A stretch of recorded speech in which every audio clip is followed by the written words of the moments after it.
My daughter Sophie is now 10 years old, 10 and a half, soon to be 11, and she was diagnosed with type 1 diabetes on her first birthday.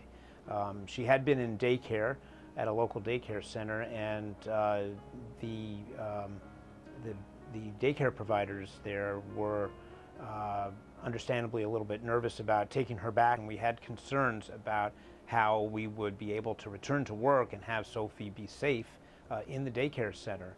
Obviously, there's no formalized training in a private daycare center for this sort of thing. There aren't nurses on staff, and we actually decided we would train the daycare providers.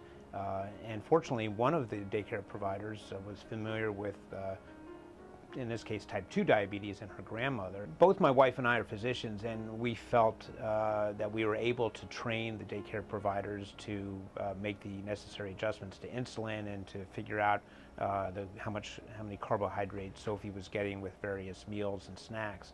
I can imagine that had we not been physicians, it might have been more difficult to initiate that training. So it really falls on the parents themselves to train daycare providers.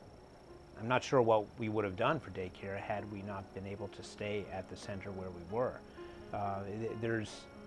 It's not like public schools where you have to have nurses and there are protocols in place to take care of children with special health care needs. I think policymakers should be aware that a training program or some sort of backup system for daycare providers would go great lengths to allow parents to return to work once their children are diagnosed with chronic healthcare conditions.